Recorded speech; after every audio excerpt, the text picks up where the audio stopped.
Well, here we go. It's the start of the Missouri Valley Conference season. We'll pick up on this as we go, but Tramel Murphy had an armband on. He still does. The officials spent a good bit of time in the warm-ups as the ball is deflected out of bounds, and we'll wait and see. It'll be Drake basketball. But Murphy's armband was of question. Some sort of support on that armband. It was a lengthy discussion between the Drake coaching staff as you look at the Drake starting five and the officiating crew. Some adjustments were made. We'll see if that becomes anything as Brady Ellingson scores the first points of this contest. Expect a lot of scoring in this one tonight. Definitely. Drake is leading the Valley in scoring at 81.5 points a game. Anybody who's seen Evansville sees they get up and down much more. Their pace is so much better this year. So both of these teams want to get up and down and take the first open look because they have shooters. So be expecting a high-scoring, really exciting game here. In the non-conference part of this season, both of these teams in the tops of the Valley scoring. As we've got a foul here on Feehan off the ball.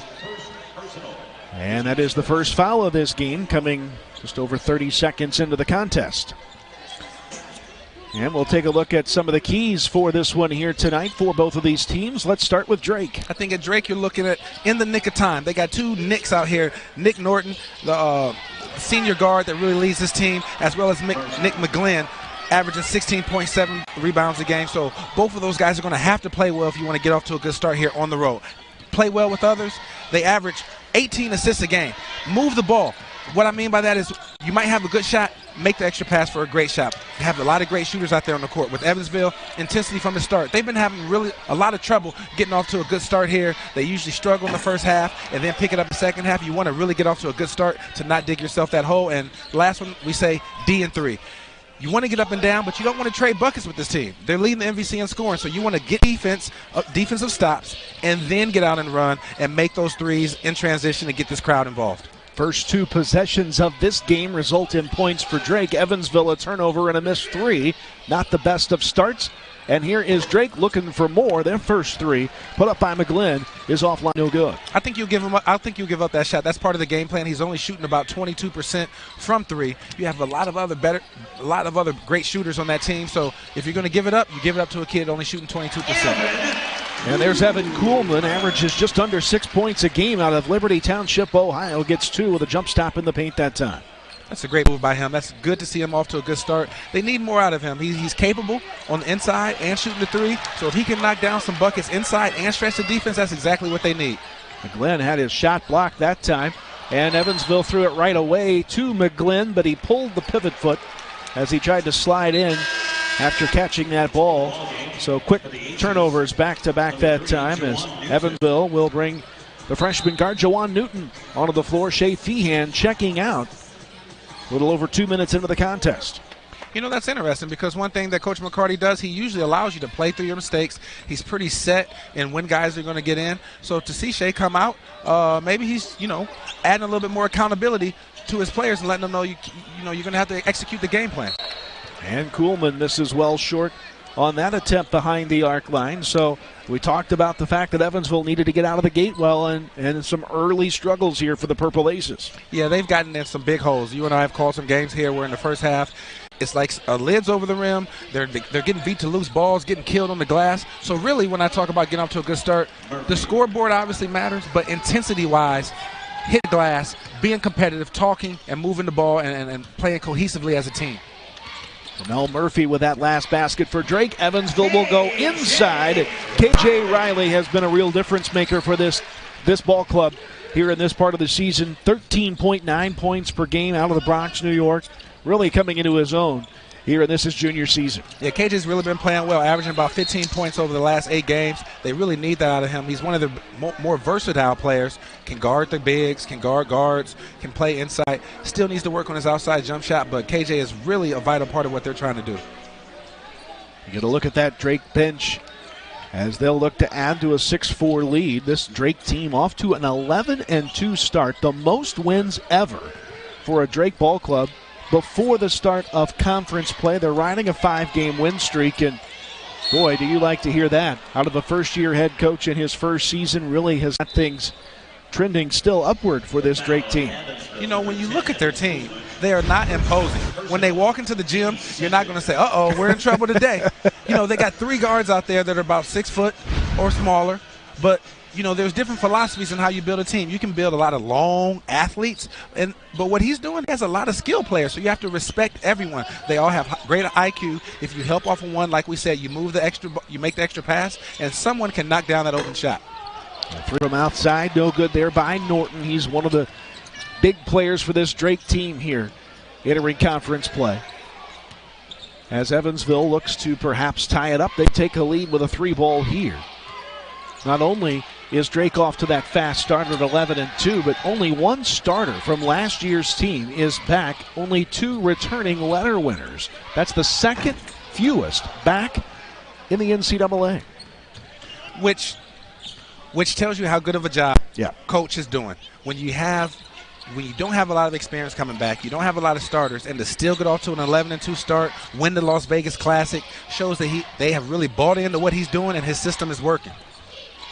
Going to work inside, missing that one is Norton. Diving save out of bounds to keep it alive by the Bulldogs. Heads up play by Murphy, and it results in points. Second chance opportunity. TJ Wilkins with a finish. That's a heck of a move right there by the freshman. Freshman's really been playing well right now, averaging about 10 points a game, 3 rebounds, shooting 44% from the 3.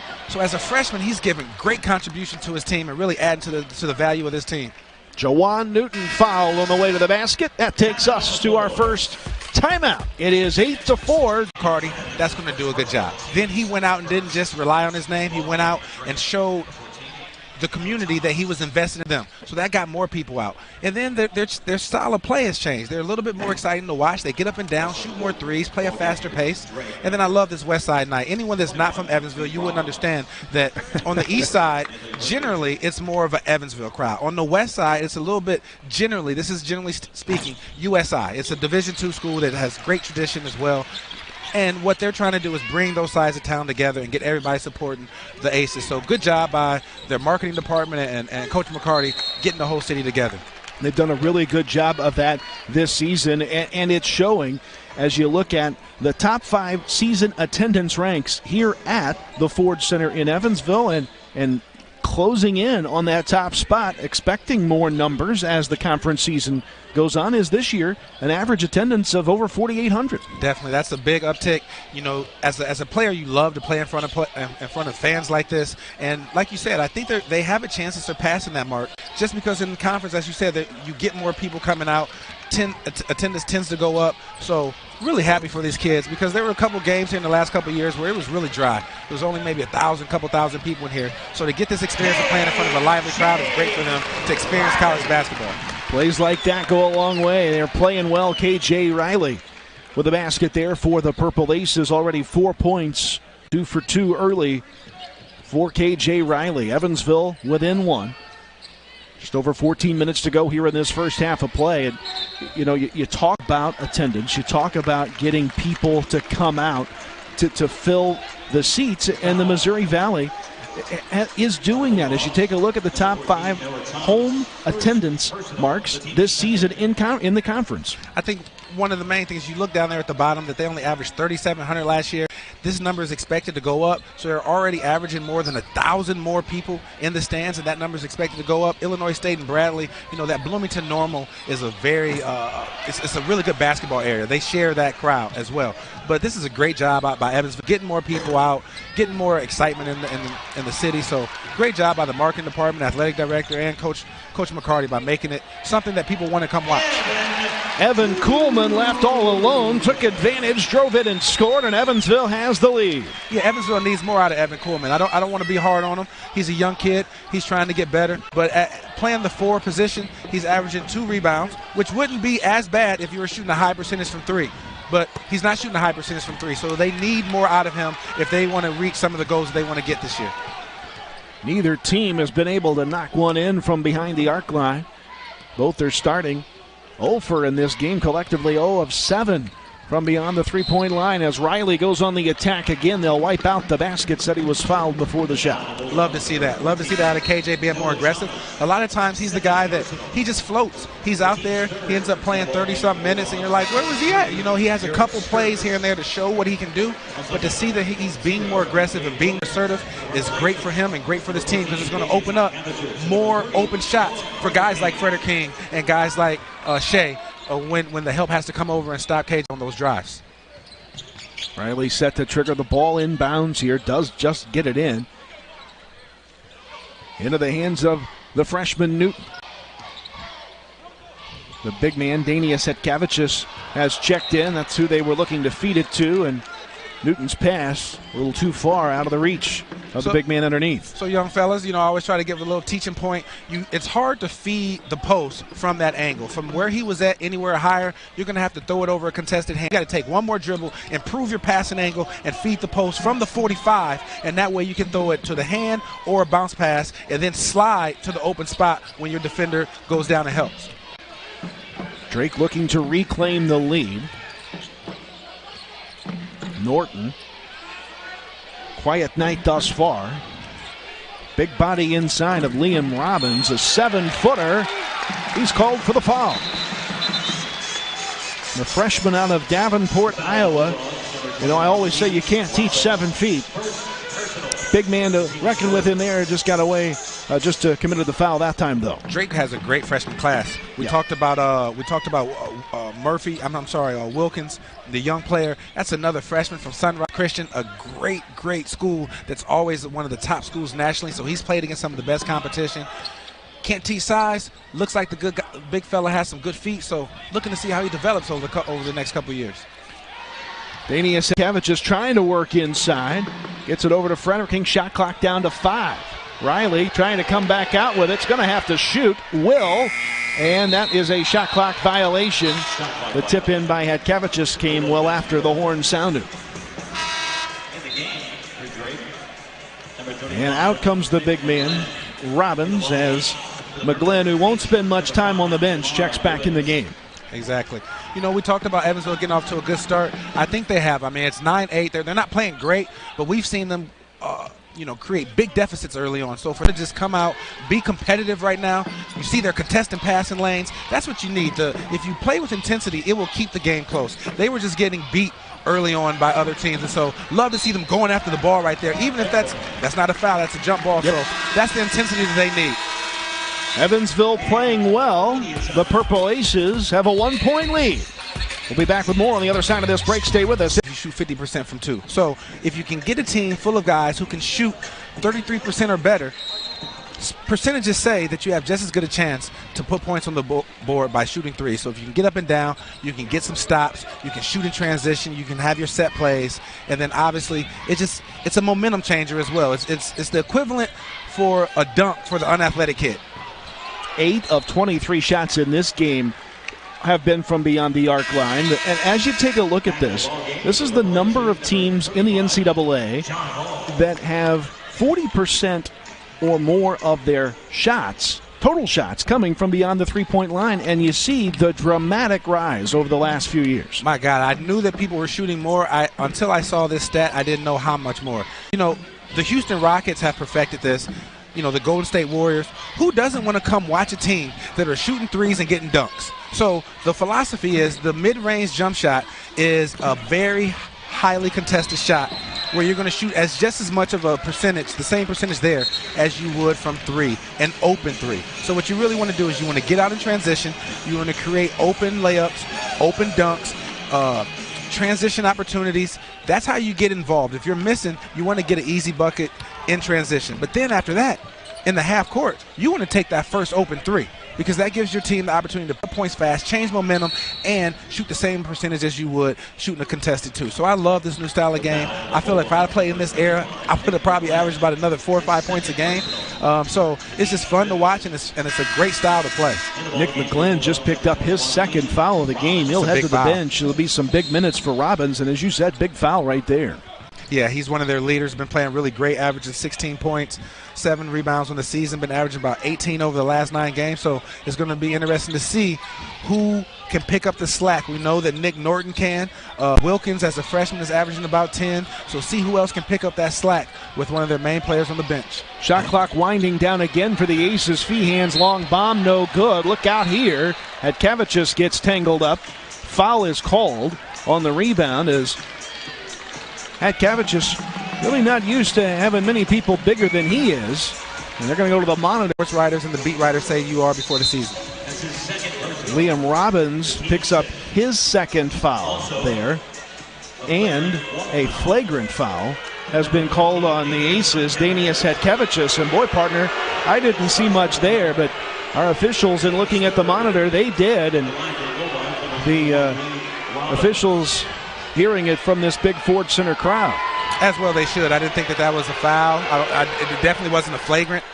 These are guys just going after. There were no elbows thrown. As far as I saw, there wasn't any contact to the face. So I'm not sure what justified a flagrant. But this is one of those moments where, as a team, the seniors got to pull you together and say, you know what? That play is behind us. On to the next one. So the foul was called on Robbins of Drake, his second. And then Drake gets the ball because of the flagrant plus the free throw attempts they had. And that is not setting well here in the Ford Center. And, I'm like you. I didn't see a whole lot on that play. But that's why I'm not wearing the stripes. Robbins and Hatkavicius going at each other again. Robbins missed it but wins the war. The offensive rebound, stick back is good. I'm impressed with this kid. He has great footwork. He's patient. A lot of times as a young guy, you get it down there and you get nervous. You start moving too fast. He's deliberate. He goes up, hit him with the Kevin McHale with the up and under. A lot of guys don't have that skill set anymore. So for him to be 7 foot, look at him running the court. Love what this kid is bringing to this team. A big body, no doubt. A big presence to be dealt with inside. Jawan Newton having a hard time staying upright out there for the Aces defensively. Here's Murphy, wild shot, no good. I want to get back to what we were talking about the three-point shooting and just how significant it has become in college basketball today. Despite the fact neither of these teams have hit one yet, they shoot a lot. And here is what it looks like across Missouri Valley as Drake in transition. Good defense by Feehan to slow it up. But these two teams marked improvement, especially in Evansville's number in field goal attempts from three-point range. Yeah, you got 5 teams, UNI, Missouri State, Illinois State, Evansville, and Drake, that are all 40% of their shots are coming from 3. So that stretches your defense out. It's almost like when you're playing against Oklahoma in football, when you got 5 receivers, it stretches. You got to play the full every square inch of the court in order to guard everyone, which then opens up more opportunities for uncontested twos. So when you got guys out there who can shoot, it's the great equalizer. You can play against teams that are bigger, more athletic, longer. If your guys can move the ball and can make open threes, it's going to keep you in the game when they have lapses on defense. Because when you've been hustling for 30 seconds on the shot clock and they hit you with a 3, that is deflating as a defense. So love the style of play. If I was coaching and if I was a head coach, it'd be very similar. Get up and down, play defense, and take that open look and have as many guys out there who can knock down the 3 and open shots as possible. Well, you've definitely seen the uptick in the three-point shot as here comes that one also no good. The first 11 threes between these two now have not found their mark. A take inside, the finish, and the foul for Marty Hill. Great take right there. Guys like this, like Marty, Noah Frederking, they tend to play better at home. And so they're more aggressive, they're more in their comfort zone. And Marty is one of those guys who can really create his own basket. Evansville doesn't have a lot of guys like that. So when he can, it's crucial that he does. Great take, great strong finish by Marty Hill. 8 or more points in 10 of 13 games this year for Marty Hill, the senior out of Minneapolis, Minnesota. That 3 also off the mark by Wilkins. Pass break chance for Evansville. Slow it up now. We talked about the 3. Team shooting more 3s. Another product of that is you got 7-footers out there shooting 3s. Last play down, you had Robbins out there shooting the 3. That happens. You got Karl Anthony Towns is a good shooter. Joel Embiid is a good shooter. So what used to be when I was coming up, if you were over 6'5", your head coach was saying, get your butt in the paint where you're supposed to be, right? Now guys are 6'5", 6'6", 7 foot, and they have that skill set. And so now the other team 7-footer has to come out and defend that. When you take that the opposing team's 7-footer or shot blocker away from the rim, my God, as a guard, I can tell you it helps me out so much that I don't have to worry about him coming over and swatting my shot out of the air. So again, it just stretches the defense and makes it easier for everyone all around on the team. And the big 7-footer, Robbins picks up his third personal foul. He'll join McGlynn on the bench with 2 fouls mounting against the Drake big men. The Aces have to take advantage of this. You have their 2 best big men on the bench with 3 and 2 fouls respectively.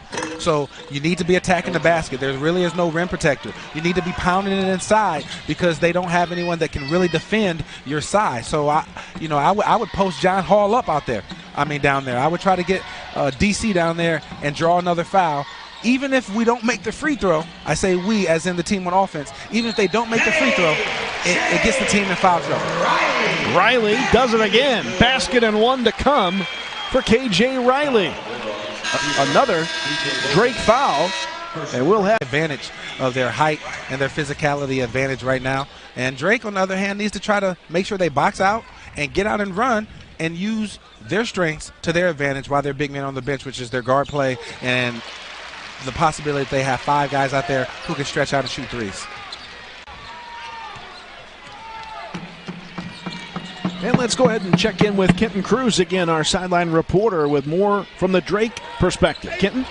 Yeah, I was over there listening during that timeout, and before the game, talking about Coach DeVries, hear that he's a really cool guy, doesn't yell a lot. And while I was standing over there, all I could hear was a lot of yelling, just play hard, telling his players, stop being scared, take the open shots, just keep fighting, keep battling, and stop making those dumb mistakes. And let's see how they come out after that fiery explosion from their coach. Back to you guys. Thanks.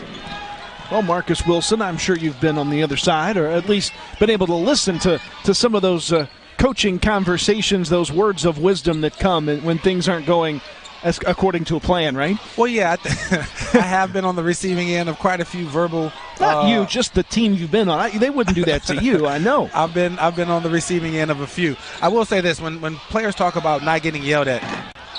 Tough shot right there by Hall that rimmed out, but not getting yelled at. It's not the yelling that bothers you. It's the words. It's the degrading sometimes that some coaches say. And I always say this: if you can't motivate and get on a kid without degrading them, then you shouldn't be coaching basketball. Because at the end of the day, in elementary, high school, and in college sports, they're 21. Approximately 21 years old, 17 to 21. So you got to find different ways to motivate. I understand a couple words are going to slip out here and there, but overall, you can take getting yelled at as a player if you know that the coach still has respect for you as a man. And for the 3rd straight possession, Riley, 3 of the last 4 at least, drives down inside, forces contact, and will go to the line as the foul there on Murphy, his first. We talk about the yelling, if you will, from a coach. A lot of times it's the coach trying to find the way to motivate his guys. Again, yeah, I think it's the coach yelling at me. I want him to. I want to be better. I want to be coached. If you're a good player, if you're a player and you don't want to get told what to do, then you shouldn't be playing sports. You want your coach to care. You want to be told what to do and how to get better. However, I want to yell at me and tell me what I'm doing wrong without all of the icing on the cake to belittle you and to call you every other name in the book in different 4-letter words. And I think that you can motivate a player without having to do that. Did you have some teammates throughout high school, college, wherever? Did you have some teammates that just shut down? That's the first 3 of the night, by the way, to go in. That's Nick Norton from long range, putting Drake up by 4. But did you have some guys that the yelling had the opposite effect, just totally shut them down? 1,000%. There were some people that couldn't get yelled at, but that's a very small percentage. But then you do have the players that once a coach says something to you and calls you a name or uses a cuss word at you, and they just shut down. They say, you know what, no one's going to talk to me like this, and then they shut down. And so a lot of that, it builds mental toughness to be able to take that. I don't necessarily agree with it, but I understand that some of the greatest coaches of all time, that's their way of doing it. So, you see all across the board how players are able to handle coaching and yelling and how they respond to it. And as a coach, you have to know who you're talking to and how to talk to them in order to get them motivated to continue on. Foul there against the Purple Aces. That is just the 4th on Evansville. Drake already over the limit. Murphy at the line. Able to get that one to go, and the Bulldogs have pulled out to a 6-point lead as we get to the 6-minute mark to go here in this first half. You know, I thought with the foul trouble out of the Drake bigs that Evansville might be able to take advantage of that, and so far they haven't. There's a 3 from Evan Kuhlman, showing he can get it from behind the line. 3 starting to drop in this game. That one from Wilkins will not, though. Evansville running in transition, trying to perhaps tie it with another 3. Kuhlman thought about it, didn't launch. I think that was a good decision by Evan. He can get a better shot than that. Anytime they do the pick and roll, they're really helping. His big is really helping right here, and he can pick and pop right there wide open, or it creates the lane for the driver. Another 3. This one from Hall is no good. We're starting to see those 3s pick up a little bit now, the shot selection. But collectively just 1 make for each team in the game thus far. 19 total attempts between the 2. Make it 20. And number 20, Nick Norton, can't get it. Kuhlman, the rebound. Evansville wanted it called there. Did not get the foul. Riley, as we're under 5 to go. And talk a little bit more. We don't want to continue to beat this into your head, but the 3-point shooting as the take goes inside, it is no good. Evansville tried to attack the rim that time. We've seen both of these teams as a foul here, a hard fall on top of that. Up and all right, looks to be Wilkins. He'll go to the line to shoot 2 as we take a look at this again. Just a lot of body contact between the 2, and tough fall for Wilkins, who'll go to the line. But we talk about Drake being one of the teams that's more active behind the 3-point line, and that has certainly played out over the past 5 seasons for this Drake Bulldog squad. Yeah, they've been one of the better shooting 3-point teams. They've been getting the 3s up for the last 3 years. You see the uptick in 2016, the asterisk they changed coaches in the midseason, and since then they've been shooting more than 40% of their 3 shots have been 3. So that's their style of play. You know, in the Midwest, in Iowa, in Nebraska, you're going to have a lot of good shooters. You may not have some of the same athletes that you might have in the Atlanta, Georgias, and the Houston, Texas. So you have to try to sometimes adjust your style of play to what your recruiting base is, and I think they've done a great job of doing that. And look at Evansville, kind of the same thing, that big uptick, especially this season for the Purple Aces beginning the Walter McCarty era. Well, I'm biased. I'm from Indiana. I think that Indiana has some of the best basketball players, if not the best basketball players in the country, pound for pound. When you look at the athleticism and you look at their shooting ability and you look at their IQ and the toughness, you get a lot of that in Indiana. And Evansville, coach, looks like he rolled an ankle right there. And traveled, and boy, he is not well is Norton, and he's holding the leg. He's asking for help, and that's in the knee where he is grabbing, and you hate to see something like that. We lot to his team, and that's an understatement. One of the 2 double-headed Nick Monster here for Drake, and the Bloomington native, the senior, a 58-11 assist-to-turnover ratio in his last 9 games. Been really playing well, and you hate to see something like that. Yeah, I'm going to keep prayers up for the kid. You know, we don't know what's happening, with it. It didn't look great. But, sports is one of those things where it teaches you a lot of life lessons. And so this is one of those times where he's going to have to keep his head up. His teammates are going to have to rally around him and keep him encouraged. And he's going to have to be ready to help his team in any way that he can, whether it be from the bench or if he can return. But, these are the things that sports teaches you. Hope the injury isn't too bad. A second chance opportunity for really an outmanned Drake team right now. 2 bigs on the bench in foul trouble. Norton departs, and Garrett Sturtz out of Newton, Iowa. The second chance basket there to extend the Drake lead back to 6. You got to believe this is a time where Evansville's got to take advantage of the missing personnel for the Bulldogs. You would think, but they haven't been able to really get it under 6. Kuhlman hit the 3 and got it to 3. Got it back down to 3 points. Drake got it back up to 6 now. Sturtz, who just scored that bucket, he averaged 35 points a game in high school. led the state in scoring. So they have some capable players. They have some good freshmen, some good young guys. Once they get McGlynn back in the second half, I think they still have a great opportunity to win this game. They can't let this injury really hurt their focus and get their momentum down. Inside, here's Riley, got fouled underneath the basket, and it's one of the things that KJ Riley has done here tonight is get himself to the foul line. In fact, 16th in the NCAA in fouls drawn at 7.7 fouls drawn per game. He's 21st in free throw attempts at 98, 23rd with 74 makes at the free throw line. KJ Riley back at the stripe. Kenton Cruz checked into the Evansville huddle during that last timeout. Let's check in again with him. Kenton? Yeah, Coach McCarty's really telling his guys, calm down, hit your shots, especially these free throws. And Marcus, you said it earlier, he's really on Evan Kuhlman to try to produce a little bit more. He wants to see him take those shots. He wants to see him take charge. And you could hear him a little earlier yelling for the ball, trying to get it. And Coach McCarty just really wants his guys to move it, try to hit Evan, try to get him to break his slump and start producing a little more for the Aces. Thanks, guys. Back to you. All right, thanks, Kenton. And that one thing that I think everybody is learning about Walter McCarty in his first year at the Missouri Valley in the conference here at Evansville is just shoot. He wants you to shoot. He wants you to play more up-tempo, and that's something he's constantly having to preach to his guys. Yeah, you get some guys who miss a couple baskets and they don't want to shoot. You love a coach that tells you to keep shooting. And so even if you miss a few, that's part of the offensive scheme is when you get the open shot, you have to take it. And so even if Kuhlman has missed a few or whoever that person may be, they got to keep shooting those open shots. There goes Riley again inside. Two more for KJ Riley. A game-high 12 points now for the Purple Aces. And now three. An open look is knocked down by Brady Ellingson. The senior delivers. They needed someone to step up.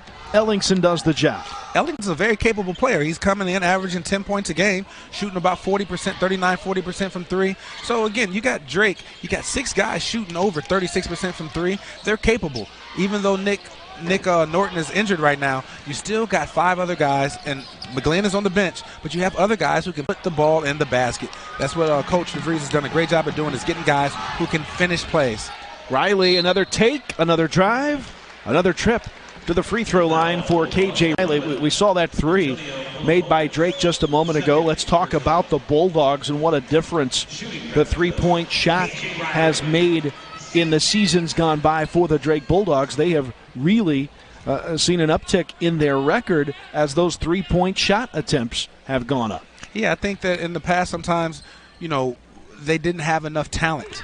And now, physically athletic talent, they're still not the most gifted. But again, when you have guys who can put the ball in the basket, it's almost like these guys' games will translate into the YMCA when they're 45 years old. Excellent. You got guys who know how to move the ball, who can make the open pass, who can make the open shot. And so that's really hard to defend when you're switching or when you're trying to match up your bigs against guys who can step out like Robbins and shoot. So great job of just playing to your personnel strength. It's led to an 11-2 record as we show you that there again, but this Drake team really playing well. Both teams really struggling here in this first half of play. A lot less points on the board than I think anybody would have given you, seeing where these two teams finish non-conference play. Maybe working off some of that Christmas break rust a bit. As here is a reach-in foul on the Aces. It'll go against Marty Hill, and that'll be the 7th team foul on the Purple Aces. Drake in the bonus now. I think generally in conference, shots are going to be harder and harder to come by. Now, with these two first-year coaches, it doesn't apply to them as much, but I played against Illinois State and Bradley 10, 11 times. You play against them twice during the regular season. You run into them in the Missouri Valley Conference Tournament. So by the time you're a junior or senior and the coaches have coached against these guys for years and years, you know what they like to do. You know what they like to go to when they need a bucket. You know their system. And so the scout becomes much easier. And so, again, that doesn't apply to them as much. But in conference play, you tie down a little bit more. You know the other team so well that shots are harder and harder to come by. Noah Thomas, the Australian native, the sophomore, played in 34 games as a freshman for this Drake team. Hits the free throws there, extending the lead back to 6. This is where it has been for some time. Evansville not able to get over that hump just yet. Less than a minute to go here in the first half, and Givens lost the handle on it on the take inside. It comes back out to Fredericking, and he is fouled. And more free throws coming here. And now Noah Thomas has picked up his third. So 2 guys with 3 fouls apiece for this Drake Bulldog team. They're without one of their stars in Nick Norton, who went down with a apparent knee injury earlier. Things are just mounting against Drake, but they continue to maintain the lead. Yeah, like I said, they've been keeping the lead around 6 in spite of their foul trouble. I think they have, 13 fouls now to Evansville's 7. So they've been giving Evansville easy points by going to the free throw line. If they could defend without fouling, this lead would be a 10-point lead. Noah Fredericking able to hit the free throws there for the Purple Aces, his first 2 points of the contest. And how important is Noah Fredericking? He leads Evansville in scoring in their wins at 13.7 per game. Averages just 3 a game in losses. Breakaway opportunity and the foul to boot. We might have another Sports Center top 10 play here by Marty Hill. He already has 1 this year. Love that dunk by the young kid in the transition. Ford Center crowd to their feet. Marty Hill again, a breakaway highlight slam dunk. Wow. Again, we talk about Evansville getting the crowd involved and having more people in the stands. That's how you get people in the stands. When you can make plays like that and knock down threes and make an exciting style of play, fans want to come out of their homes and see that. Great job. Great recruiting. This is an athletic kid. We saw already a Sports Center top 10 play by him earlier in the year. I think this is another one that we might see here tonight. Take a look again. Marty Hill undercut. Doesn't matter. Finished. Now the free throw. Got it. A 77% free throw shooter. And that may just send Evansville to the locker room with the momentum on their side. Shot clock is off. We're down to 10. Wilkins out top, down to 6 and 5. Ellingson pulls up and missed it. That's the half. Drake leads by 1, but you gotta feel that Old Mo has shifted to the home team here at the half. Drake leads by 1. Or meniscus tear. And now it's confirmed that he won't be returning. So that can be really devastating for a team when you lose the heart and soul, you lose your senior, you lose one of the people that you go to war with every day. So let's just see how they respond and see if they can respond with some toughness and play well the second half without him. Opening night of Valley play, and we've seen these 2 teams that have been pretty prolific scoring teams in the first part of the season, the non-conference part. Not able to put a whole lot of points up on the board. Drake, in fact, averaging over 100 points per game their last couple of outings. Holding at 30 here in the half, and they're glad to get some of their big men back on the court, including Nick McGlynn, who's really going to be a focal point for this team. And on cue, he gets a block shot against KJ Riley. Riley had a lot of success with McGlynn off the court in that first half. Pounding it inside, not able to do so here early. Exactly right. First play, they went to him inside. He didn't make it, but that's what you got to get him involved early. On this end, he protected the rim, so a lot of those easy baskets that KJ was getting in the first half, he's already changed the flow of that a little bit. So great for Drake to have one of their best players back on the court. Shea Feehan, a name we haven't called a lot for Evansville in this first half. One of the top scorers for this ball club, has it now. You got to believe they want to get him more involved in the offense. As Hall is called for the charge. It'll go against John Hall, and it'll be Drake basketball. Yeah, I think earlier in the season when Feehan wasn't scoring, Evansville struggled. So it's shown the progression of this team that when he doesn't score, that they've had other people who can pick up the slack, which makes it harder to defend the entire team when you don't know who's going to get the points. But they definitely need some more production out of him if they want to try to finish this game out here in the second half. John Hall picks up his third foul, so we have seen a few fouls called in this one here tonight. So Hall's third foul. He stays in the game right now for Coach Walter McCarty and the Aces. And McGlynn able to secure that one before it rolls out of bounds. Again, in case you missed it, Drake is going to be without Nick Norton, it looks like, for an extended period, for certain the rest of this game with an apparent knee injury. They're going to have to play without one of their top scorers the rest of the way through this one. Shot clock winding down. Shot up from Wilkins won't go, and Evansville, not with numbers, will slow it up. Yeah, that's the shot that you want to try to force from a defensive standpoint. You want to try to force contested twos, which is what we talked about, the threes. You want to take open threes because that two that Wilkins just shot, contested, is a much lower percentage shot than a wide open three for a lot of these guys. Feehan put up that three, missed it, then tried to get a steal at this end. Wilkins can't buy the three, and another cold start for both of these teams from the floor offensively, especially beyond the arc line. Yeah, I think they can get better threes than that. I'm not sure. I see great patience out of these coaches. When the guys miss, they're not on the bench yelling. They're not. Now that's a good three. Yep. Inside out, if just you miss didn't fall. If you miss that, you just got to live with it.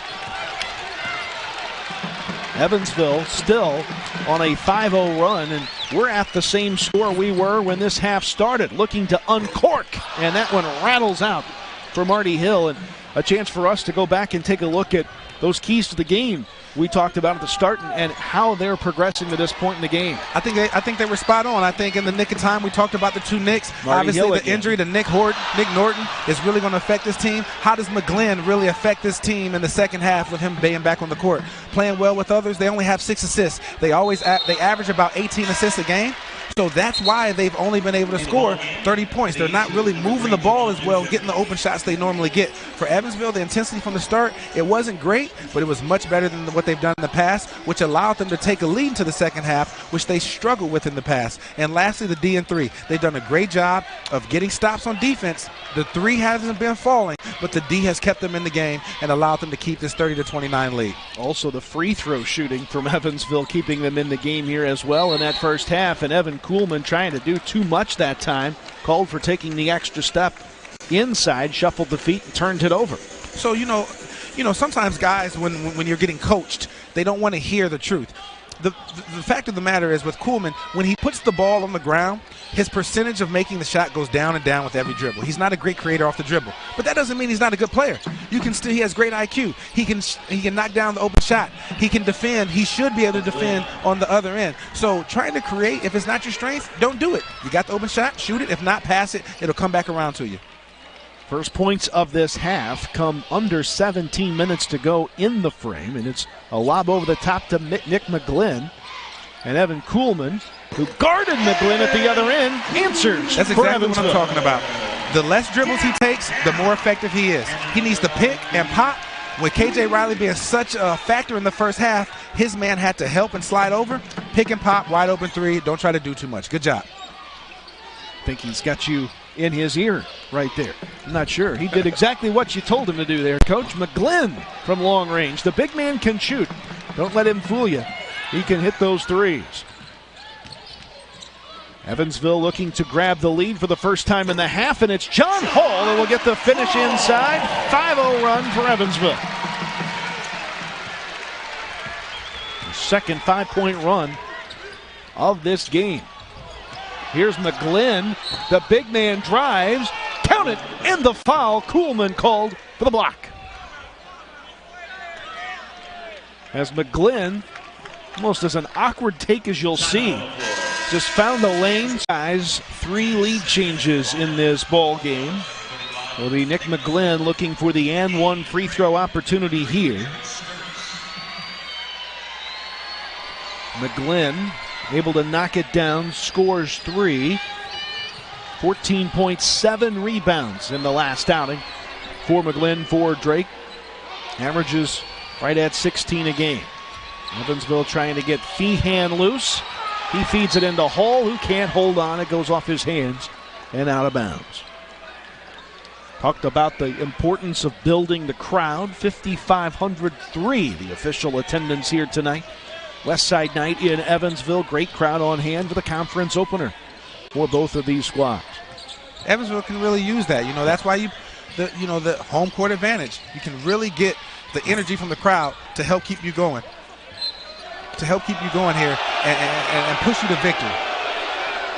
McGlynn fighting hard between two orange jerseys of Evansville, and the ball last touched by the Aces, so McGlynn's presence inside gets them a second look here, and I think that was the right call. Goes off of Evansville.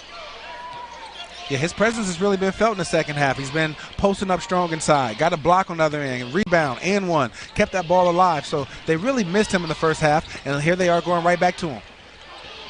And that time it's Hatkavicius earning the block shot. That has been a good battle to watch. Those two inside tonight. Well, DC isn't going to get pushed around by anybody. He's strong as an ox. So, trying to just back him down and shoulder to chest by McGlynn probably isn't the best strategy. He probably has a little bit better footwork, so he needs to try to be mobile and keep moving without the ball to create angles over the strength of DC. Talk about Nick McGlynn, the counterpart to Hatkavicius for Drake. The big body has averaged over 18 points a game in his last 9, as there is a second chance. Missed shot there by Sturts, and Hatkavicius pulls down the ball ahead to Hall, who tried to slam it and got too far underneath and missed it. And the Bulldogs look to answer just that quickly. 3 won't drop, though, for Murphy. I'm really surprised at how many open threes they're missing. They're getting great looks. This isn't great defense by the Aces. They're getting lucky that some of their really good shooters are just flat out missing and cold tonight.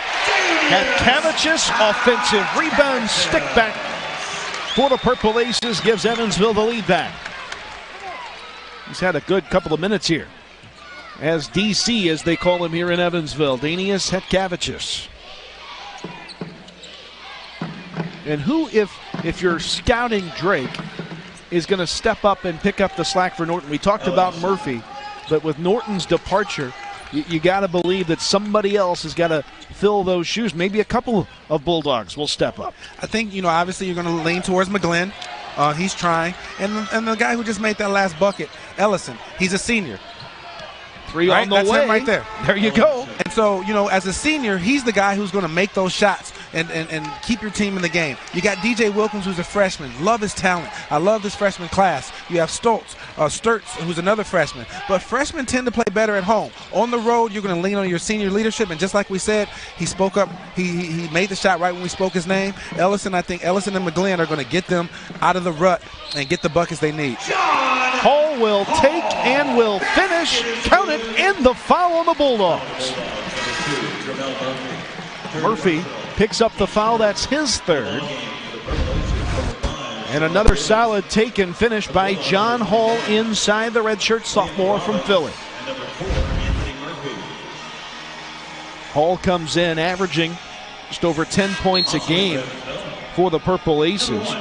Also the top rebounder in the Missouri Valley Conference, comes in averaging 8.2 rebounds per game. 5 rebounds so far tonight for John Hall, and 3 double-doubles in the last 5 home games for Hall. 10.9 points, 10.1 rebounds per game at home for John Hall. 4 points tonight, 5 boards. Got a little work to do to get to that double-double mark tonight. Yep. So as I look out here at this Drake team, if I was a captain, these are the type of times where I pull my team together and say, look, if I'm Evansville, I'm saying, look, they got 3 freshmen out here on the court, right? This is when I really want to attack them. Freshmen make dumb fouls. You can get them rattled. They don't know the game plan as well because they don't study as much as upperclassmen. So I'm going to my senior. I'm going to Ellison, just like we just talked about. And then on defense, I'm getting up into the freshmen because you have Wilkins, you have Robbins, and then you also have, who's the other freshman out there? You have Sturts out there. So this is a time where Evansville can really take advantage of the matchups out there. Feehan got free for a jump shot that missed, and Shea Feehan has really not been able to get on track offensively. Goes for the steal. He says all ball. The officials say no. They'll call the foul. Foul on the Aces on Feehan. Drake leads this one by 4. Second half. These are the 5 parts. A lot of it just boils down to wins and losses because the team value index, what that does is it takes your opponent, where you played them, the location, and the winner of the game. Again, if you win, it counts. We skip to number 3, the winning percentage. If you're winning, it's going to help you, obviously. Adjusted win percentage is based on your location, were you home or away or neutral site, and then again, the results. Scoring margin, again, if you can blow people out and win, That's going to help you. The net efficiency is one of those things, one of those ratios where it gets a little complicated. It's your offensive efficiency minus your defensive efficiency. So it's going to reward those higher paced teams or those really good defensive teams to really equate when you're trying to build matchups in the NCAA tournament and the postseason tournaments. But at the end of the day, if you win the games at home, you protect your home court, and you can win, and you go over 50% on the road, you're going to have a great chance to make the postseason tournament. So that's how the teams will be selected come March Madness time. And as far as Arch Madness is concerned, the net evaluation tool leads to a new component to the tie-breaking procedure when it comes time to seed the Arch Madness tournament. Yep, so if you're a two-way tie, if you finish with the same record, they're going to go head-to-head. If you went 1-1 against each other, then it's going to go to the net ranking, and that's where this net will really come in. If it's a multiple tie, then you take the best record of the teams that you played against. That's what that mini round robin means. And then if that is still a tie, then you go to the net. So really the net isn't as big of a deal if you just win and you have a better record. But however, this is how the MVC is going towards the tie-breaking procedure. And so you take a look at how that shakes out right now, comparing the Valley team's net rankings to their RPI as Danius Hetkevicius flushes that one home. But you see that Evansville is kind of a team that likes this new ranking compared to their RPI, and Drake maybe not so much. Yeah, I mean, when you look at Evansville, you went from 240 to 170. That's a great improvement out of the net. Drake and Indiana State, they're not liking this so much. I think the Indiana State had some big wins. Drake had some really good wins. So I'm not really sure exactly how accurate this is, but if this is what they're doing, then you have to play to it and have to be ready to make that work for you when the time comes. Inside out, that's a three for Marty Hill. Drake wants time out. Evansville has reclaimed the lead. High percentage shot inside out for Marty Hill. The card, the fair, here tonight in Evansville before a big crowd. Just over 5,500 people in attendance here at the Ford Center tonight here in Evansville, seeing some great Missouri Valley Conference action on the opening night of league play. We talked about Drake playing with those three freshmen there for a little bit. They subbed them back out. Now the only freshman out there is Sturtz. But you know what? That's great minutes for them right now. They're really set up for success moving forward in the future. Even though they're going to lose the two Knicks that we talked about, Nick McGlynn and Nick Norton, when you have players getting these quality minutes on the road, they're going to be so much more prepared next year. And I love what Coach DeVries is doing right there by getting them those quality minutes and building for success in the future. Can Evansville add to the lead this trip down the court? KJ Riley spinning inside but can't finish. Sturtz gets the rebound, the freshman for the Bulldogs.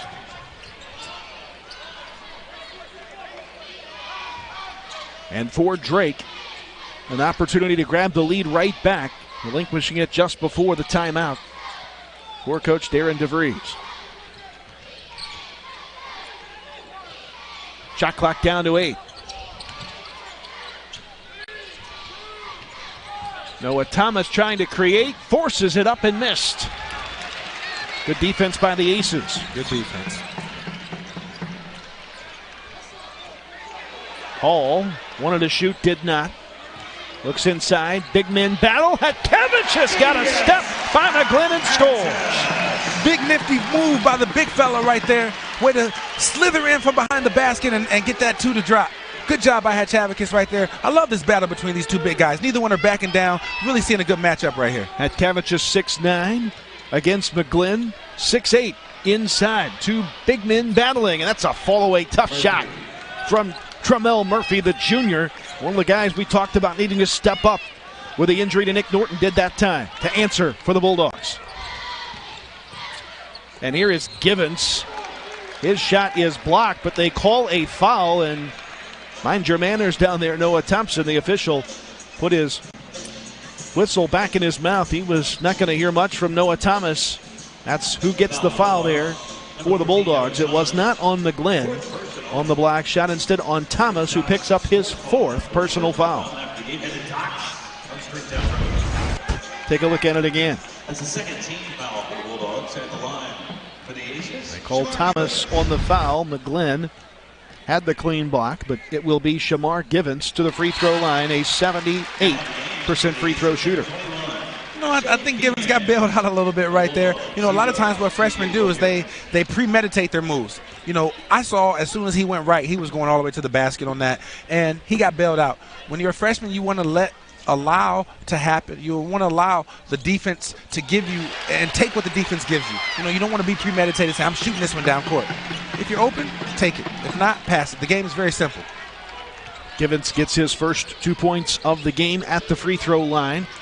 Evansville, by the way, hard to pin this on a freshman, but he is the Aces are 6-2 when Givens has 6 or more points in a game. Only at 2 right now. Missed shot by the Bulldogs. Evansville on the attack again. Feehan free. Left it short. Feehan has struggled offensively tonight. No points for Shea Feehan. 0 for 4 from the field, and that is an offensive foul as guess who stood his ground again. Marty Hill inside takes the charge. Marty Hill, have a night, young man. Some big moments. In transition and dunks and threes and taking that open look. Guys, when you're open, shoot the ball. Feehan has 0. I still have confidence in you, son. Shoot it when you're open. So he just wants them to keep playing with intensity and taking the good open shots.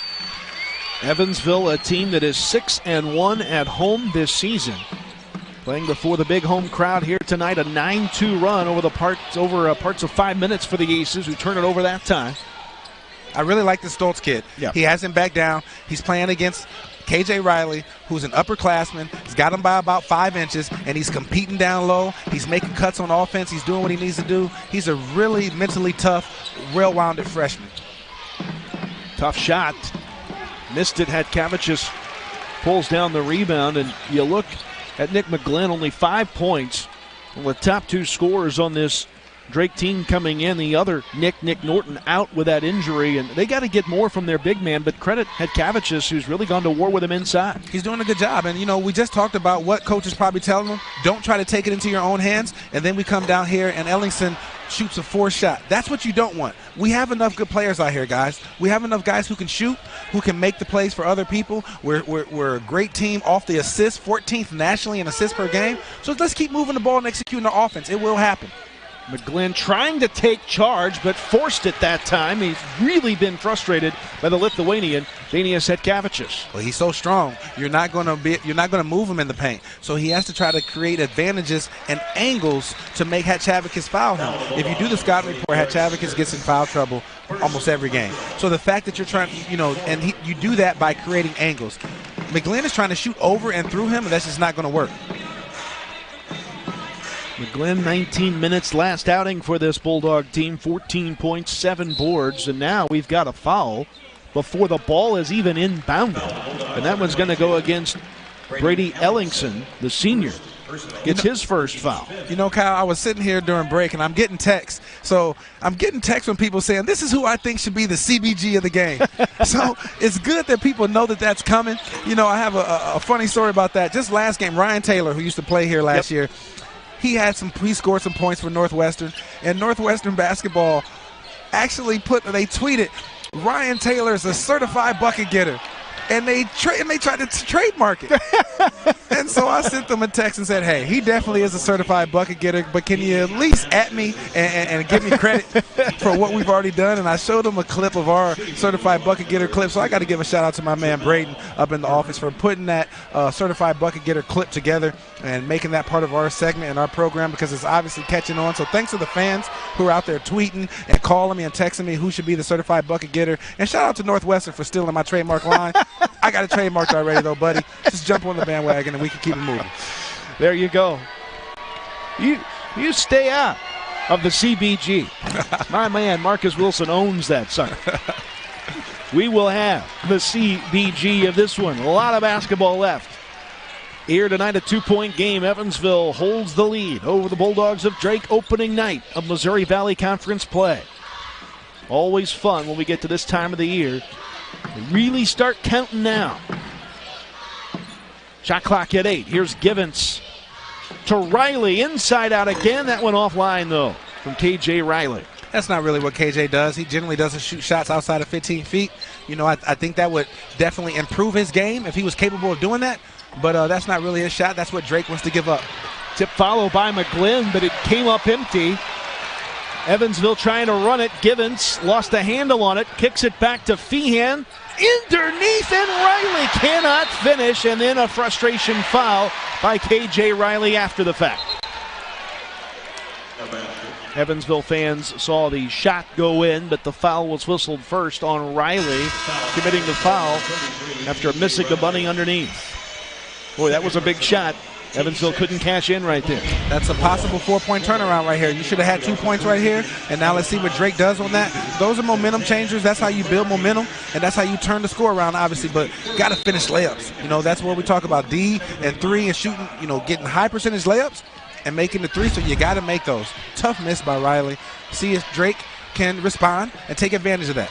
Credit Ellingson underneath the basket, able to disrupt it after Riley missed it. Ellingson can't make the shot, but a big finish by McGlynn. Frustrated tonight, but a big shot for McGlynn to tie it. He'll go to the line to try to give Drake the lead back. I immediately looked to the bench to see if they were going to put DC back in the game, and here he comes. You know, that's the difference. That's the difference, guys. When you're trying to earn minutes and you're on the bench and the coach puts you in the game, you need to just continue to execute. Chavicus has kept him off the boards, made every shot for him tough.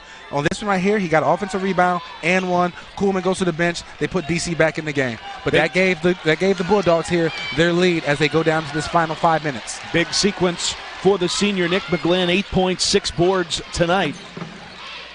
Relatively quiet by his standards, but a big basket there to give Drake the lead back. They have it by 1. Evansville looking to answer. Riley, tough shot. 3 won't go. Riley frustrated by that miss. Now Drake a chance to extend the lead. Again, I remember my dad used to say, he was a coach, and some of my coaches used to say, you're open for a reason, son. It's because the other team wants you to shoot that shot, right? And so for KJ, who's not a very good outside shooter, that's what they're giving up. So if he's going to shoot it, he definitely needs to make it, because that's the defensive game plan, is to give KJ Riley that and not foul him when he goes to the basket. Shot clock is out. Drake does not get a shot off. One too many passes there, and the Bulldogs see the Aces defense snuff out that possession.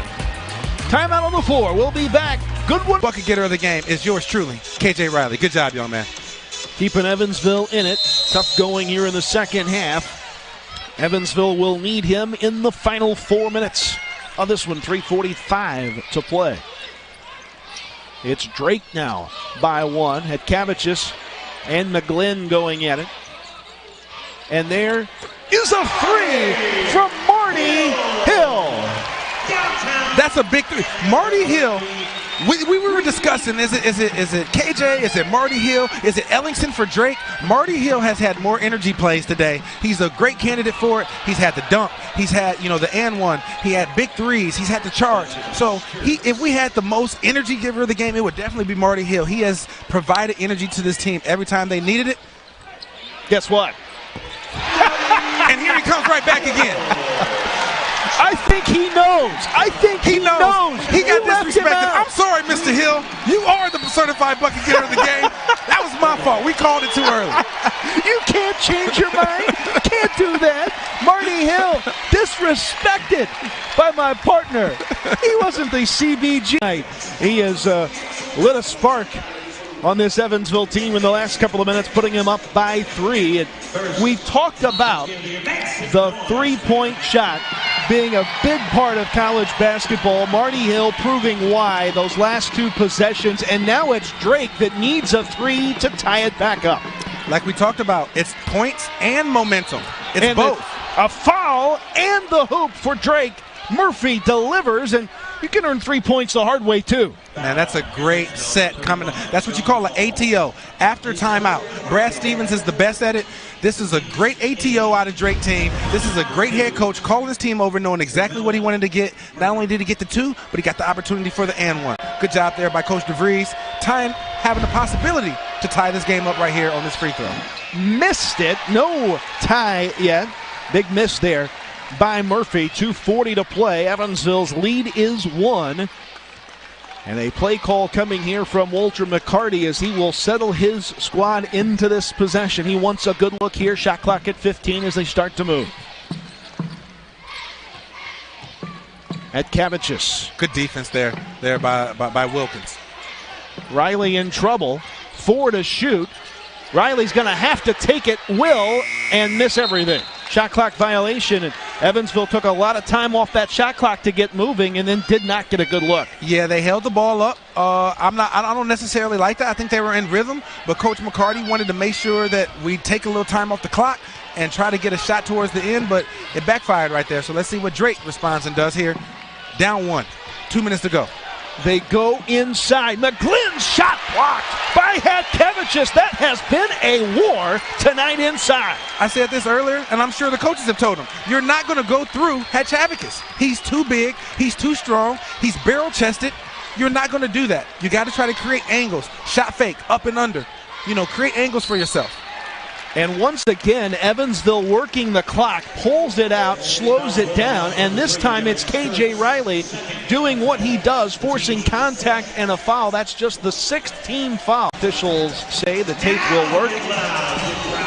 And Wilkins is back out there. The Ford Center crowd coming to life. 99 seconds to play, a 1-point game here on the opening night of Valley Play. Riley gets the ball over, falling down, tough shot. Missed that time by the Aces, and again, credit the defense. Marty Hill not able to get that one off. Both teams will be in the bonus right here, so I would attack the basket. I wouldn't shoot, a contested shot. McGlynn going at Kavicius. Kavicius' defense prevents the shot. A 3-point shot on the way. That one no good. Another rebound. Another block by Kavicius. But this time it goes for McGlynn. He got it in the foul. Way to stick with it. That's what you call stick-wittedness. I might be making up a word right there, but he just kept going after it. He never gave up on the play. Got a shot block. Stuck with it.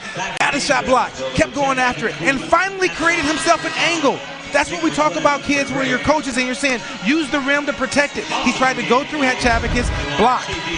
He's been trying that all game. He finally used the rim and got an angle and created a foul, and now is at the line here for the 3-point play. And McGlynn on target with that one puts Drake up by 2. We are nearing the 1-minute mark to go in this ball game. Here's Riley to the rock and scores to tie it just that quickly. Riley wanted a foul, didn't get it. That could have been a foul right there. The refs are letting them play, so you got to know that the refs might let them play on this end too, so you're going to have to finish everything strong. Tie ball game. Inside to McGlynn. Mismatch here, goes over Kuhlman and scores again. McGlynn taking over for Drake in the last minute. That's easy money. That's what the NBA guys, they call that baked chicken. You get it to the guy, Kuhlman isn't giving him much resistance. That was so much of an easier play than when Hatchavicus is in the game. I would keep going back to him every time if I'm Coach DeVries and Drake.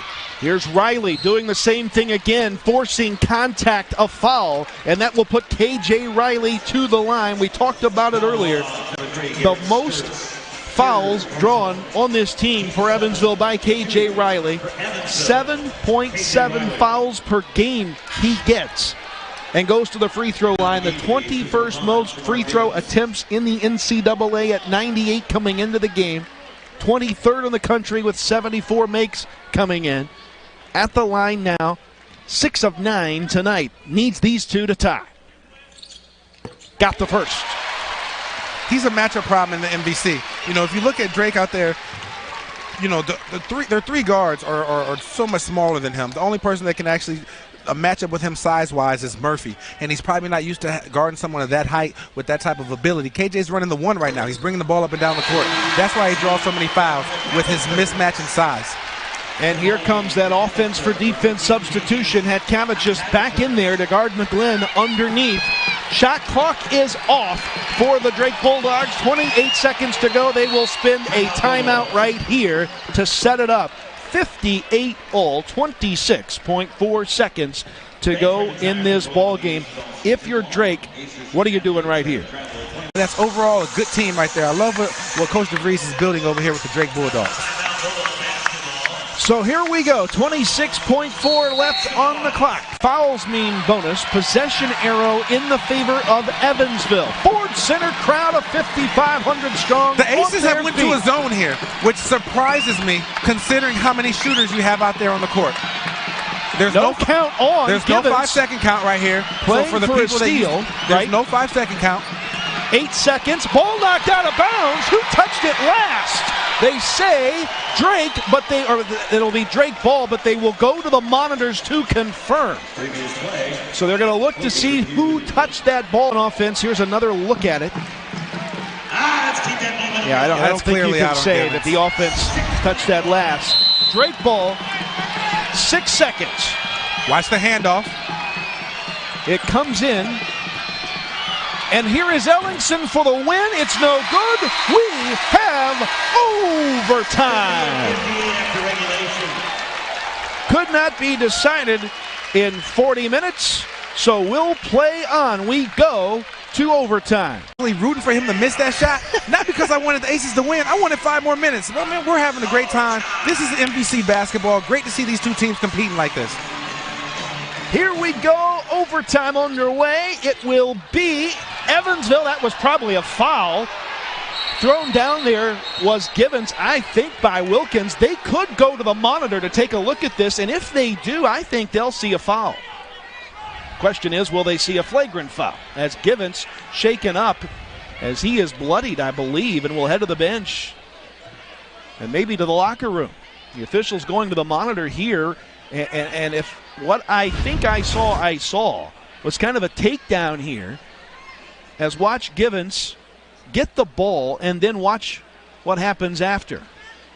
He gets hit, and then as he pulled down, a little grab there perhaps, and then into the floor hard is Givens. What do you call it? Maybe this is just the, I grew up in the Bulls bad boys Piston era, so that looks like two guys going after the ball. You got a kid that's about 5'8", getting low. He's at the elbow level. I saw nothing malicious out of Wilkins. I don't think this should be a flagrant foul. I think this should be a play on, and let the kids play. So it is no flagrant foul. Walter McCarty was about as mad as I have seen him at the fact that there was no foul called. Givens has made his way back onto the court. They have cleaned the blood up off of the floor, which took for a little bit of a delay. So Givens will check out momentarily. It will be Drake ball. But, we saw that flagrant foul earlier. Yep. That didn't look like a whole lot. This one didn't look like a whole lot, but it wasn't called. I like that the refs are letting the kids decide the ball game. Let them play. McCarty's going to get mad. That's what he's supposed to do. Yep. He's supposed to make the refs feel uncomfortable, especially at home. Now a foul off the ball. Can we say a little bit of makeup? Perhaps moving screen. They don't do that. But sometimes basketball just kind of works itself out. So moving screen on Drake will give Evansville the ball back. We just talked about the refs letting them play. But, I didn't see that one. But, that's why they get paid to do what they do, and we're here to do what we do. So let's call the game. Here we go. Under 5 to play, all tied up at 58. Feehan in the game has not been able to get on track at all, has not hit a shot tonight, and I don't believe there's been a game. As here comes Hatkevich's fouled on the way up. Foul on the Bulldogs. It'll go against Murphy. And Hatkevich's will go to the line to shoot free throws. Not the best free throw shooter. 50% at the line on the season. Third foul there on Murphy. You're supposed to foul Hatkevich's right there. You don't give up a dunk to a guy only shooting 50% from the free throw line. Make him earn it. Block out. Maybe only give up 1, sometimes 0 points. So good foul there by Drake. And that foul, by the way, against McGlynn, his third, not Murphy. As we take a look at Valley action now underway all across the board, except up in Chicago. SIU, UNI, and Illinois State, your leaders. Interesting there to see Bradley losing by that much. Yep. They started off the season really hot. Interesting to see how that game turns out. Hatkevich is a 50% free throw shooter, just made 2 in a row to put Evansville up by 2. First points in overtime go the way of Evansville. Good move and a finish by Sturts inside the freshman, stepping up that time. That's where, you look back on the bench, and now McCarty is putting Givens back in the game. Sturtz wasn't able to do that when you had Givens out there pressuring him. And now, you had Feehan on him, who's not as good of a defender as Givens, and Sturtz took advantage of it. I like the young kid. I said that early on. He's a really good freshman. Marty Hill out of Hall. Hatkavicius again going to work against McGlynn. Hatkavicius can't get that one to go. And now a chance for Drake to grab their first lead of overtime. Not good spacing there. Wilkins a little too close to McGlynn. They'll spread themselves out now. Shot clock at 15 as Drake will start to move.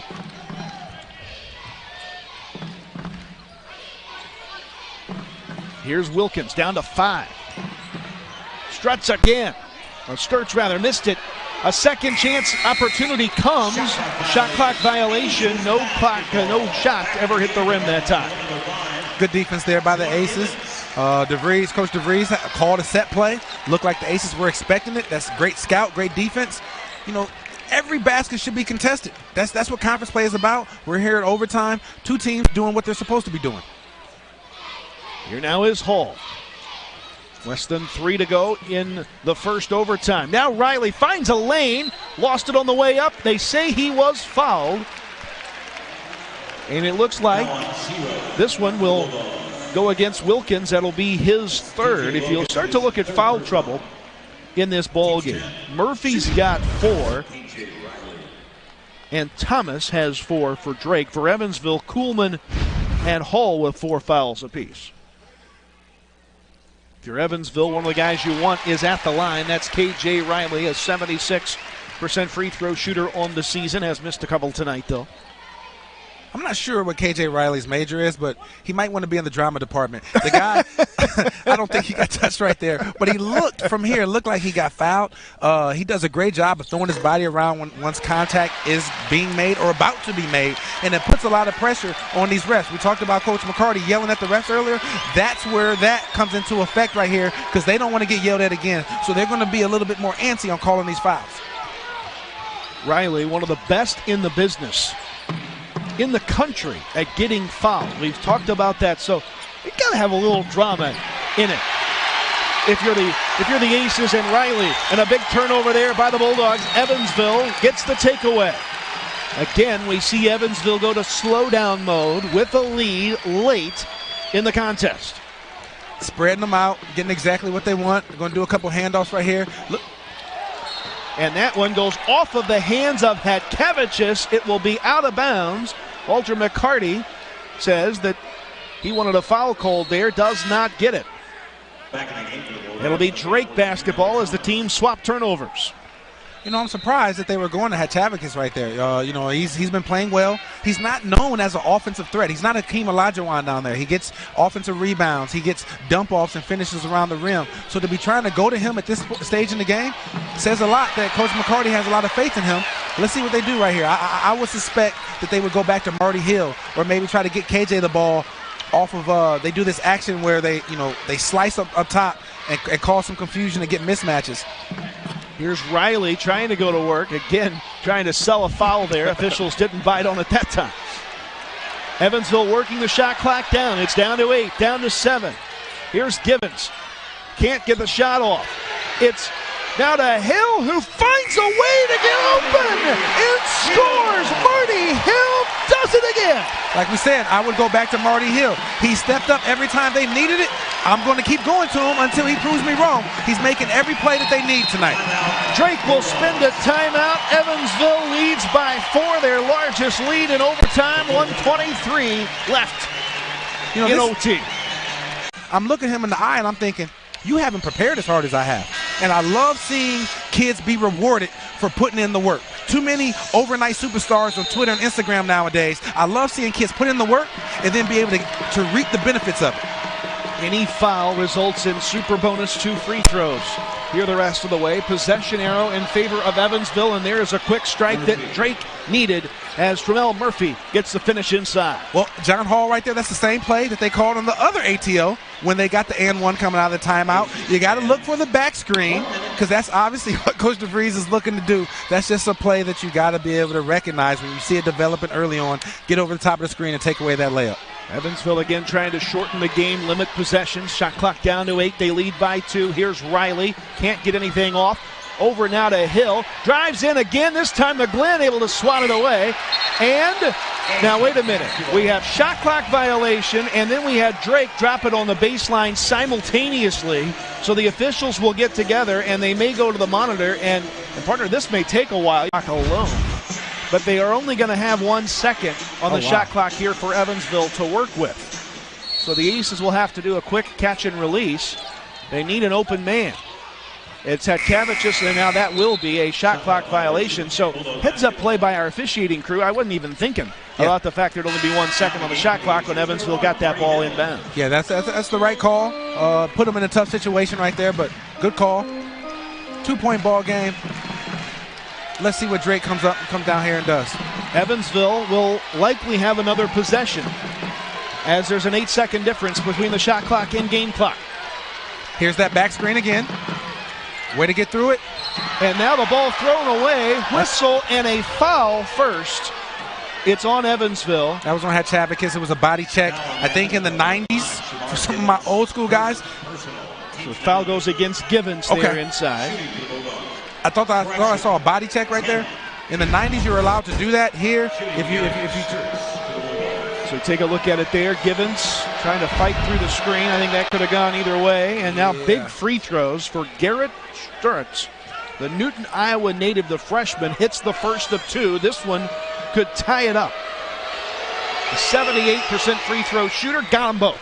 Like I said, he averaged 35 points a game last year, led the state of Iowa in scoring. So he knows how to put the ball in the bucket. He's not going to be scared like we just saw, and converted the 2 free throws with the pressure. Walter McCarty has called a play. It looks like Evansville's going to play through it. Shot clock is off. Aces have it. 8 seconds. Tie ball game. Here's Hatkavicius down to 4, down to 3. It's KJ Riley for the win, and we'll go again. Double overtime. Riley's shot would not drop, and let's play another frame of basketball. We're all tied up, 64 all. Fouls apiece. Drake also with a measure of foul trouble. Murphy and Thomas with 4. McGlynn, Sturtz, Wilkins with 3. And also, of course, Nick Norton gone with injury, so he's out of the game as well here for the Bulldogs. So I'd be very, very surprised if Drake doesn't go right inside to McGlynn right now. They took the Aces took Hatkavicius out of the game. So you got Coolman back on McGlynn. And a look inside. This one will not go. They don't go through McGlynn, and now shaken up on the play is John Hall. Don't know that I really saw what happened there, but he is shaken up. As we came right back in. With the look that KJ Riley got at the end of overtime, the first overtime period. That is his 5th miss and as many tries from beyond the 3-point line tonight. And on the season, Riley 3 of 17 from beyond the arc line coming into tonight, alluding to your point about needing a better look right there. Yeah, I don't think that's the guy that you want shooting the 3 at the end of the game. Riley to Hatkavicius, 10 on the shot clock. It's back to Riley. There's where you want him to be. That's exactly where you want KJ Riley. He penetrated. He put the pressure on the defense. They didn't want to foul him. He dumped it off. They played a little give and go. I mean, they just passed back into each other and was able to get an easy 2. That's what KJ Riley can bring to your team. We're in double overtime here at the Ford Center, and Drake just threw the ball away. Sturtz looking for Murphy in the corner, threw it out of bounds. John Hall recovering from that shot he took a moment ago, back on the court for the Aces. This is the Aces' best lineup in the second half. You got Givens putting pressure on the ball, Hall in there, Hatkavicius to neutralize McGlynn on defense, KJ Riley bringing his versatility, and then, of course, Marty Hill's been a big play guy. So this has been their best 5, and this is how they're going to try to finish the game. It will be Hill for 3 from the corner. Marty Hill, a big shot, Evansville's biggest lead in overtime 5. The CBG of the game is definitely making us look good by naming him the CBG of the game. He's making every basket that the team asked him to do. Big shot there by Marty Hill. Givens, worse for wear there, got the foul on the block. Take a look. Marty Hill hit the big shot. But then at the other end, a quick foul called on Givens. It drew the ire of Walter McCarty, and couldn't really see if that forearm was extended there or not. And a miss at the foul line from Sturts at a big moment in this game. I thought that foul could have went either way. They called it on Givens. It could have been an illegal screen. But, you know, that you play through it. He was able to make 1 out of 2. 4-point ball game here with 3 minutes and 30 seconds. Still a lot of time left. Just the first foul on Shamar Givens tonight. Both teams well over the limit on fouls here in the second half and into overtime. The matchup inside had Kevin just fouled. Look to try to go back out with a pass, but the big man, just a 50% free throw shooter, will go to the line, and that is a huge foul. That is the 5th foul on Murphy. His night is done. Well, they bring in another guy that looks just like him. Happens to be his twin. Another Murphy. You gotta like that, don't you? You got 10 fouls out of Murphy. Right. So Tromel Murphy replaced by brother Anthony Murphy. And Hatcavicius won't miss at the free throw line. Hits that one. Big free throws by Hatchavik. He's not a very good free throw shooter for the year. Has made some really big free throws here down the stretch for the Aces. How about 4 of 4 for the big man? Here in the second half, getting the points at the foul line. Now at 10 on the night is Danius Hatcavicius. 2 away from a career high. That ball knocked away. It's Givens running, laying it up. Shot blocked from behind. Hall there to try to clean it up. Can't get it. And now that ball stripped out of bounds. They say Drake touched it last. It belongs to Evansville on the baseline. Great sequence right there by the Aces. Givens, I've talked about him many a times. He provides so much energy for this team. Got the steal. Let's see who this goes out on. Yeah, I think clearly McGlynn. He knew it. Evansville with it.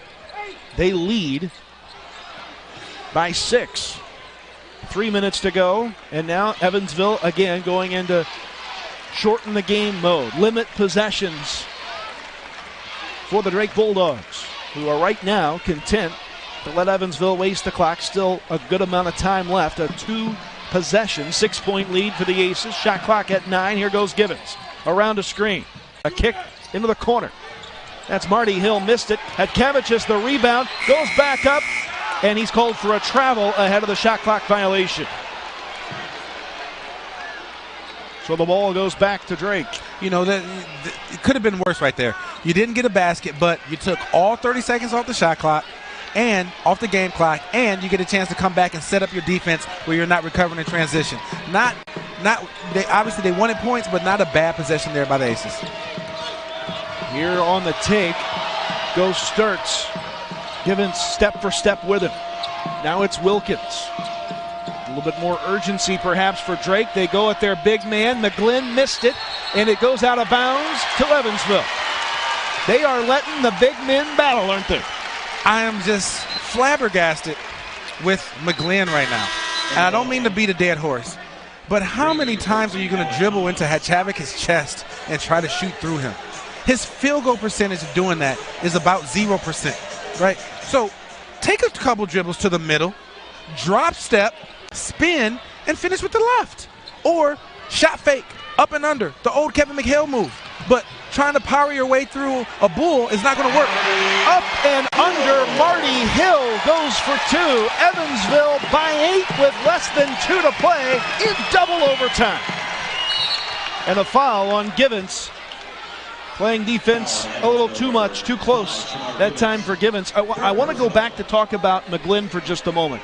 You talk about a tale of 2 trips to the Ford Center for McGlynn. Last time he played here at the Ford Center in Evansville, he finished with 23 points, 9 of 10 from the field, and had 9 rebounds against Evansville.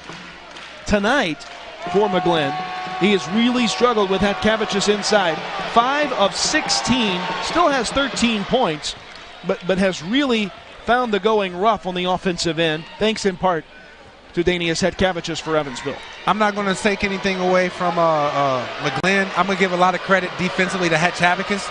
He's been playing defense the way that he can play best, with using his strength, using his body. They left Marty Hill open, and Marty Hill did it again. Wow. Another 3. Wow. Marty Hill has been a superstar tonight. Marty Hill's been a superstar tonight. He's played defense. He's given his body up on charges. He's finished at the rim. He's made threes. He's created off the dribble. This is the best I've seen him play, and I've seen him play a lot this year. This is the best I've seen him play. It feels good to see a kid, because I know he struggled last game against Miami of Ohio. He really struggled on the road. So to come back and bounce back, it's great for his confidence. A foul by Givens allows Drake a chance to score points with the shot clock, with the clock off, and that's the fourth foul on Givens. Walter McCarty very frustrated with that one. Wilkins at the line, makes both free throws. Cuts the Aces lead down to 7 with 1:39 to play. There's been some big moments tonight in this game. Marty Hill has been at the top of the list on most. In Evansville, I think if you're Drake, do you let this happen? Do you let them stall it out? They're going to take 6 more seconds now off the shot clock before they start to go. At this point, you don't foul. You either foul early or you play it through. I think after this possession, they're going to have to foul. But they're thinking if they can get a stop here and get a 3, it's a 2-possession ball game. Hall will have to shoot and missed it. Shot clock violation. So Evansville does take all 30 seconds off the shot clock, but come away with no points. And the Bulldogs, with 1:09 left, and they send Thomas back in the game. He's got 4 fouls. They will go to the monitor here, I believe, to make sure that the shot clock had, in fact, gone all the way out to 0. I think that's what they're looking at. Just a guess at this point. 1:09 to play. Drake down by 7. They were checking the game clock there, not the shot clock.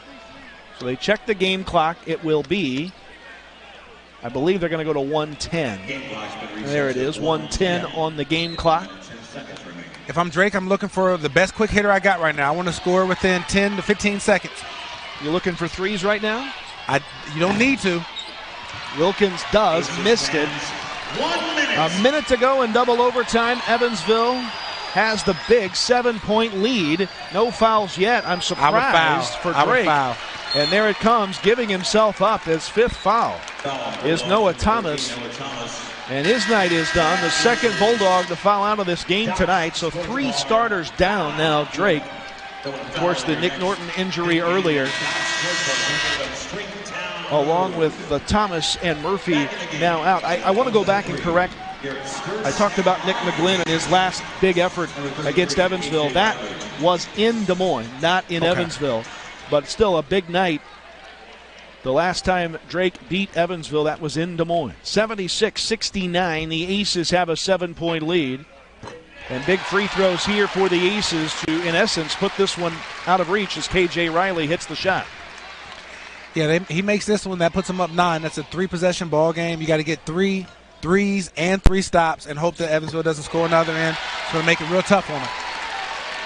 Well, how about a battle-tested Evansville squad who had been in some tough tussles late in the season, responding, and maybe, just maybe, those 3 losses in the last 4 games, all decided by fewer than 10 points, is paying off on the opening night of the Valley season. An Evansville team that comes in battle-tested.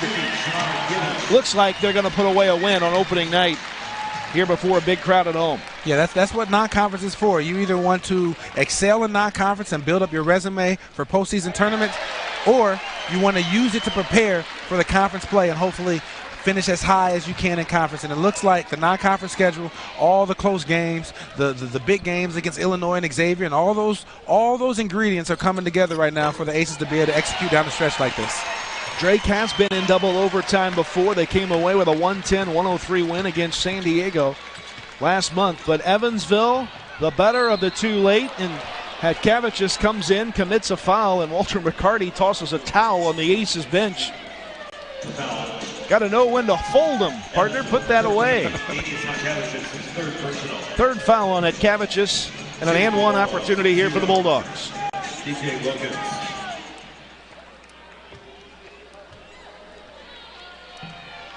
Wilkins at the line. Got it. Back in the game. And that makes it an 8-point game. Coach McCarty getting his better free throw shooters in the game. You know, even though Hatchavicus has went 4 for 4 down the stretch, you're still going to play the percentages and get your best shooters in the game because you know Drake's looking to foul. And here comes the foul with 29 seconds to go. It'll be Givens to the line, a 78% free throw shooter. So if I would have told you coming into this game that one of the best shooters Evansville has in Shea Feehan, averaging 13 points a game, would have no points at all, do you think Evansville wins? Coming into the game, there's no way I would have said that. You know, you look at Feehan and then you also look at Frederick King. They're two supposed shooters. Frederick King has 2, Feehan has 0. I would have thought they would have been in for a long night, especially considering that Drake was coming into the game averaging 81 points a game. So I thought there would have been more of a shootout, but the Aces have found ways. They found ways to execute, keep the game a little bit closer. They got off to a good start instead of that slow start that they were used to, and has been able to sustain this lead, and looks like they're going to pull out this win. 26 seconds left. Evansville about to get to the 500 mark on the season, 7-7. More importantly, 1-0 in the Valley, and there's a 3 out top from McGlynn. He hits the 3 there, and the ball knocked out of bounds. Here's the thing, though, right here. Evansville ball. Everyone's feeling, I see the fans leaving, and everyone's feeling a little bit relaxed. If Drake gets a steal right here and makes a 3 with 13 seconds to go and they're down 3, this is a totally different ball game. So this is why you play until the end. You play until the clock hits 0, and then you celebrate. Yeah, don't take anything for granted here. 17 seconds on the clock. Shot clock is off. Drake a steal and a couple of big buckets away from forcing another overtime. It comes into Riley. They got a foul right away, and they will. 2 shots the other way for K.J. Riley, and you got to have at least one of the 2. Yep. He makes one right here, and I think this is ball game. Chance to make this a 3-point game. K.J. Riley. Not many people in this country have been to the free throw line more than K.J. Riley.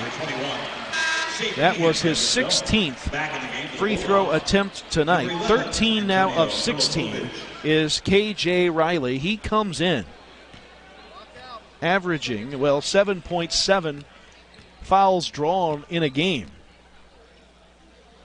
One of the tops in the country, and we talked him right out of that one. It's still a 2-possession game. Drake needs a quick strike, and they are going to get it. An easy take and finish inside by Ellingson. And now they're looking for a quick foul. Riley has it. 7 seconds left. No foul yet. He's eluded the contact. And Evansville's going to win this thing. The Purple Aces defend the home court in Missouri Valley Conference play. They move to 7-7. Drake, who comes in at 11-2, drops.